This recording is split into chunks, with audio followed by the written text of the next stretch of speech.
Bonjour, nous sommes au musée aujourd'hui. We are at the museum today. Um, on va visiter le musée du Louvre. D'abord, il faut acheter un billet. Il faut acheter un billet. So the first thing you need to do when you go to a museum, and we're going to pretend like we're at the Louvre today, is to buy a ticket. So just like we use the word billet for a ticket to the movie theater, we can use the same for the museum. We also use this, we can see a billet for like a train ticket as well.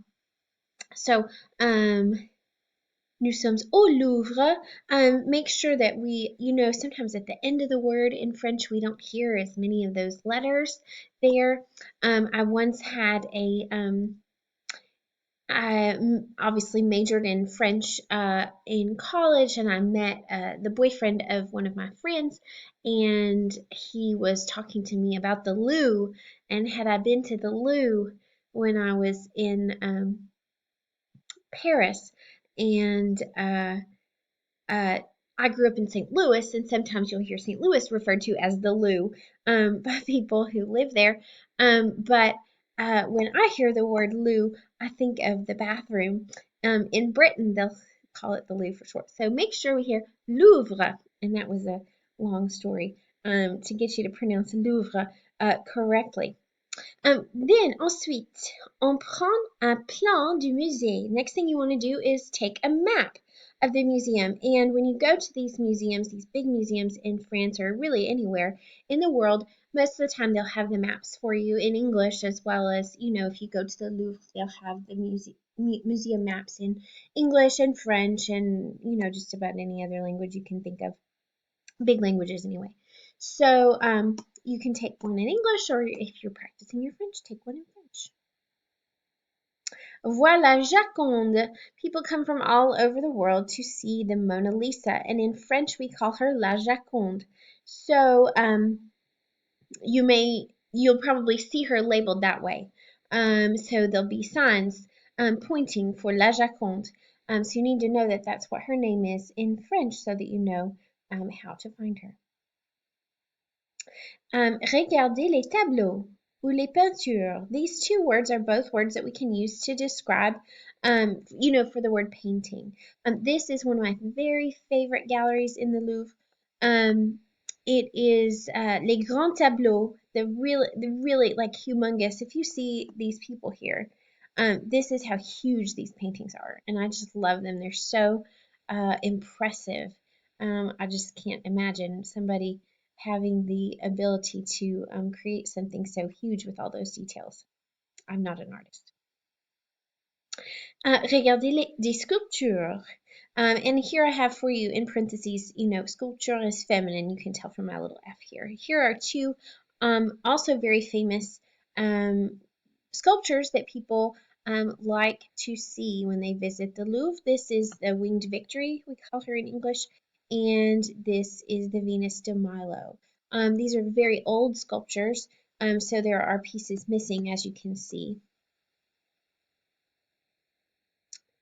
Regardez les meubles. There's a big gallery of furniture. So when you think of going to the Louvre, you think of the Mona Lisa. It's a gigantic museum. It used to be a palace of the French kings. And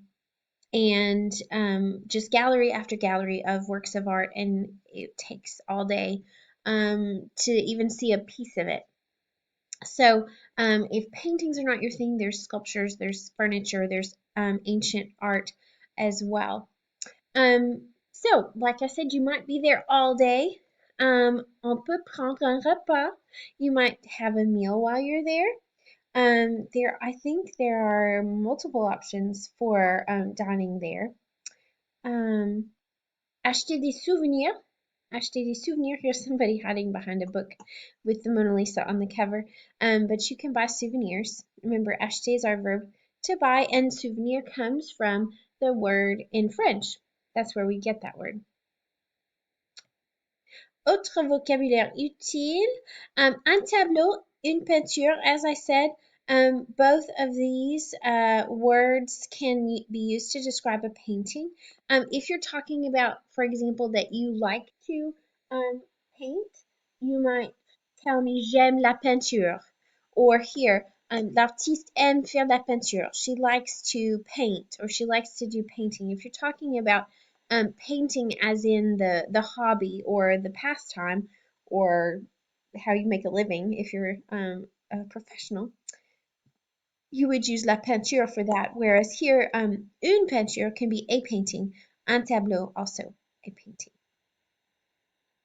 Des œuvres d'art, if you want to be more general, you can say une œuvre d'art, a work of art. So here we have a painting by Cézanne, a sculpture by Degas, and a drawing by Frère Renard. So all of those could just be simply labeled as a work of art instead of being specific and saying painting, sculpture, and drawing. Because this week I'm going to ask you to write about a painting, I thought we could review the colors really quick, and because you might use those in your description that you write, depending on what type of painting you choose and how you want to describe it. But les couleurs en français sont rouge, jaune, bleu, vert, orange, violet, rose, marron, gris, noir et blanc. So, I hope you enjoyed our quick visit to the Louvre aujourd'hui and passez une très bonne journée. Merci de votre attention.